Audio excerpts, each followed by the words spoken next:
And welcome back to another installment of Asagao Academy that helps fulfill our thirst for the anime. That was cheesy. I'm your host, sensei-pong, and last time here on Asagao Academy, we confronted Brutal Moose to give us some pro tips. I'm only saying pro tips because when I loaded this from my save file, apparently the scene is called Pro Tips, and apparently all the scenes have names. Yeah. I guess I'm just not that observant. Anyways, let's carry on, because I'm kind of excited to see what happens on this. He put up his hands in defeat. Don't say I didn't warn you. He took his phone out of his pocket and started up the game. Mine was already loaded, so I set up the room. Alright, room name? Oh, I assume it's Hannah Rules. And the password? Ian's Rules. He raised an eyebrow. Should have guessed. Well, see about that, won't we? I didn't get much time to practice with the tactics Shane mentioned, but it was apparent within the first few moments that I wouldn't need them. Right away, Ian was set up 4 huge combos, and those cursed unbreakable blocks came down right on top of what I was preparing.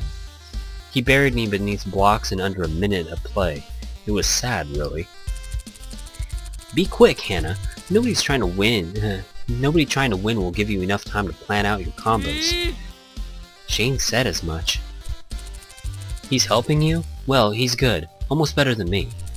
Why isn't he the puzzle person then? Ian shrugged. He's better at Mario Kart. What can I say? I felt like there was more to it than that. Can we try one more time? We don't have to go to class for another few minutes. Please? You're the only one that plays this game. Alright. If it's for practice, I can't say no. We set up a rematch in Hannah Rules and began again. I looked up as the timer counted down and noticed Ian's eyes quickly scanning his screen, preemptively looking for combos. Yeah, you better be sorry. I rarely record in your room, and the one time I do, you're like, woof! Woof, woof! It was a sneeze. Birdie Berry doesn't just naturally bark. We don't play that. It's okay if you bark sneeze, it's fine. I've been like this entire Let's Play. I've been like gassy at like weird moments and like coughing at weird moments and sneezing at weird moments. So it's not only you. There you go. There's the title of this episode. Woof. It definitely caught the microphone. It's okay. This is a really good area mic, but it doesn't catch up a lot of background noise. As you may have noticed, you don't really hear Muka anymore. It's more of like a Charlie Brown, like adults, like it's like well, yeah, I think that's a great idea, Muka. No, I probably shouldn't. I should have been doing the same. If you remember what I told you, you should be better this time. Ian didn't lift his eyes from his phone, so he couldn't see me nod at him. When my gaze returned to the game, we had already started. My thumbs moved in a flurry in desperation to catch up. I saw a 4 match right off the bat and swapped blocks. Oh, this is sounding a little like Tetris Attack. Now I really want Dumpadoom's revenge. I figured out rather quickly that it was a waste of time dealing with the unmatchable blocks. Excuse me. Lovely scent from Ian, but they were rapidly overtaking my screen. I lasted longer this time, but in the end, Ian annihilated me and my poor blocks. I actually struggled for a bit this time. I tried to come up with a retort, but my mind was absolutely blank. He stretched out his hand for a handshake, and I realized he was being sincere. I wiped my sweaty palms on my skirt and gripped his hand. Pretty good for having never played competitively before this. He smiled mischievously at me, and the bell rang. Bye. We should get to class. If you need anything else, you know where to find me. Challenger. Bum bum bum. It didn't matter what I did. Trophy hunts, high score achievements, video game, paper crafts, even sewn plushies of obscure characters. Nothing interested or impressed Shane. It didn't help that my complete lack of talent in these areas meant that the things I made ended up an ugly mess. What was I supposed to do? I still didn't know Shane that well. But I knew someone who did. I hurried to John's dorm, wasting as little time as possible. What's up? Hey Hannah, what's up? Hey! John, I was wondering whether you might be able to help me with something. Something Shane-related. John, already roused by his friend's name, began to tap his chin. Do you have any idea of what sort of gifts he likes? Or if he might need anything? Well, maybe. He's been homesick. He doesn't say it, but it shows. In more than just his grumpy face. Homesick. I thought of my father's letter, tucked under my pillows back in my dorm room, and the strain of being surrounded by people so clearly raised with more than I ever had. Poor Shane. Yeah. It happens. Yeah, no, it just sneaks up on me, believe it or not. I just figured roll with it. And make those dumb little with the ragtime piano. Yeah, his appetite, his attitude, even the way he talks. He's all sad. The concern in his words was hidden behind his ever-cheery tone. John turned his attention fully to me, then continued, just as cheerily. He keeps talking about wanting a British flag for his dorm. The symbol of his homeland. The banner of his patriotism. The mark of his lineage. You know, that sort of thing. That'd probably be the easiest thing to get him. Well... That could be nice, but I was hoping to get him something a little more creative than that. hey! Then you should make one for him.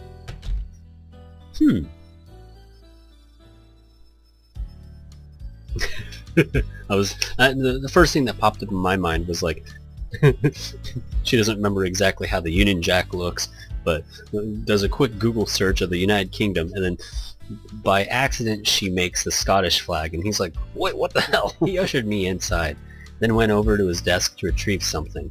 He returned with a stack of old gaming magazines and a pair of scissors. Yeah! Let's do this! Yay, craft time with JonTron. After a short few hours of snipping, we crafted a Union Jack that any grade school art teacher would be proud of. Aww.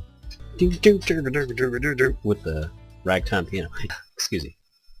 I'm a bad episode for my tummy and my lungs. After thanking John for his help, I rushed over to Shane's room, eagerness coursing through my veins. I knocked a few times on the front door, but there didn't seem to be any movement or noise coming from inside. I tried again, this time a little more aggressively. Policia! Policia! Ba-ba-ba-bum! Almost instantly, a clamor roared out, as if I woke some slumbering beast. Shane opened the door halfway, his body positioned so as to block vision into the other parts of his room. Are you okay? Did I interrupt anything? I'm fine. Don't worry about it. He squinted, staring at the colorful collage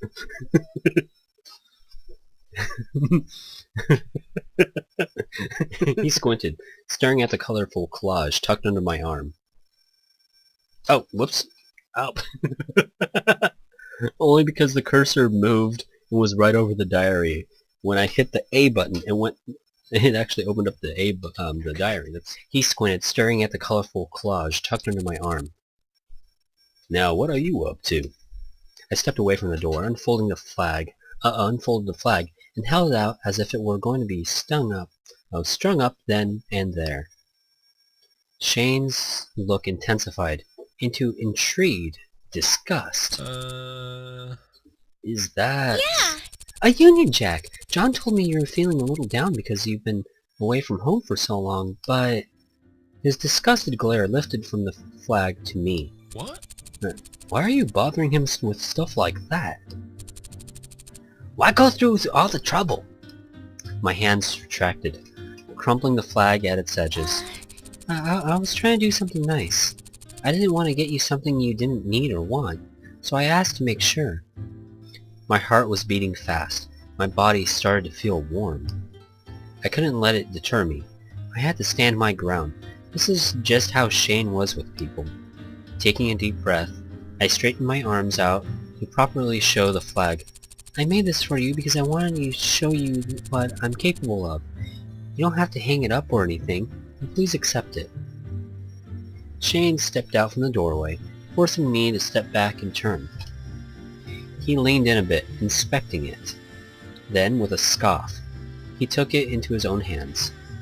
He held it out like I had, turning and twisting the flag every which way for a critic's look at it.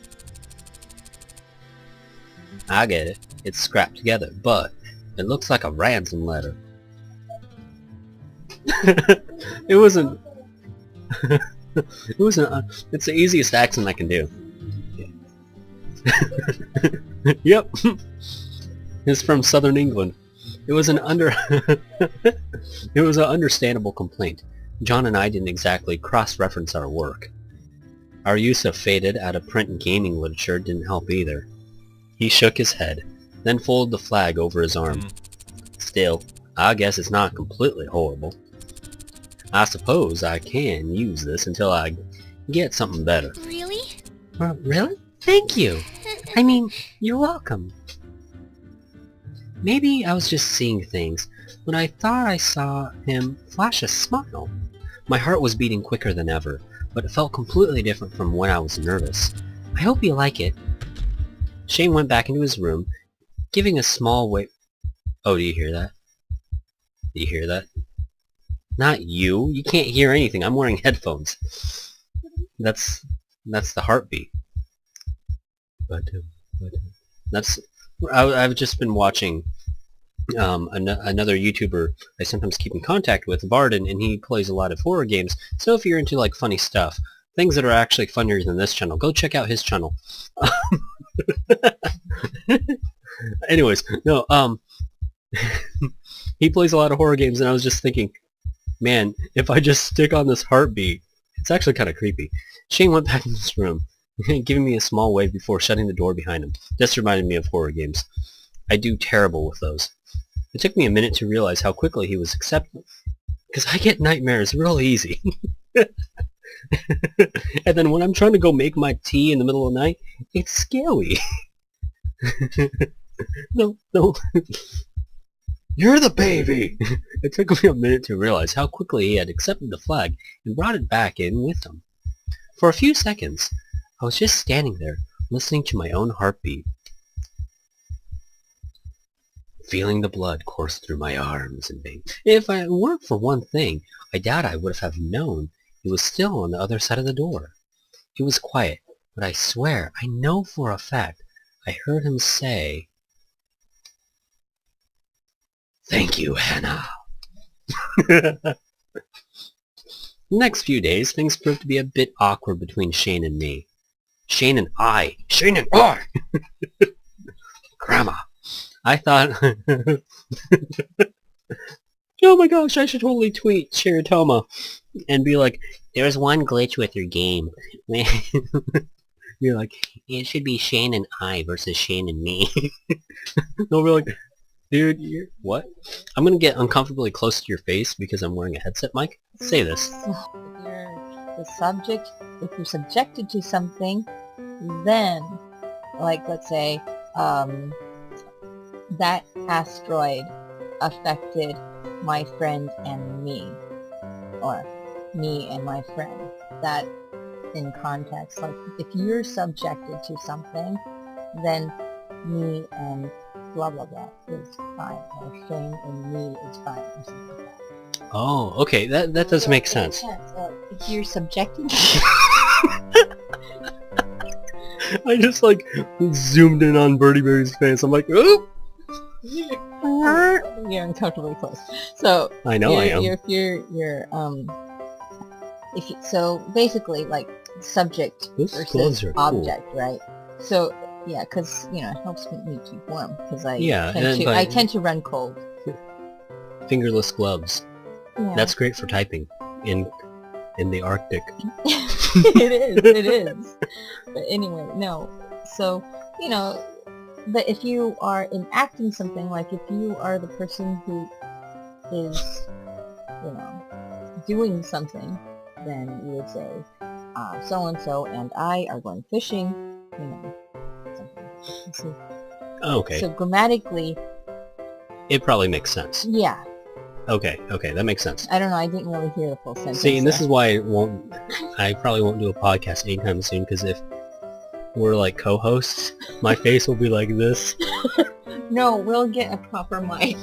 What? We'll get a proper microphone, not like this. Yeah, no, we'll totally get a proper microphone. We're not gonna... 2 microphones. We're not gonna... Like, if there was a camera right now looking at us... This is weird. This is so weird. Yeah. As siblings, we're close, but we're not this close. No. No. I wish I had my banjo. Ew. Sometimes I just say things and it's... No. Alright, so that makes sense. And that was grammar time with Birdie Berry. I hope you enjoyed that. See, my channel is also a place of learning. Anyways, let's carry on. I thought my gift brought us closer together, but instead he avoided my eyes and was doing his best to not even speak to me. After days of frustration, I decided to change tactics.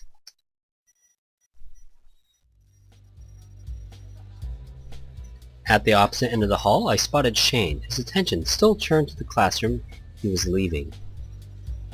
And actually with that, I think this might be a good point to cut off. Let's see how this goes with Shane. I had like a train of thought and it like completely stopped, and I was trying to think of something else to add on to that, but nothing happened. My the monkeys in my brain just like stopped working and went on lunch. Anywho. Yeah, so stay tuned for that. Let's see how this goes. Whether or not he hates my guts or loves me. Maybe Senpai will notice me next time. Here on Sensei-Pong's Asagao Academy Nuzlocke Challenge. Don't forget to like and subscribe.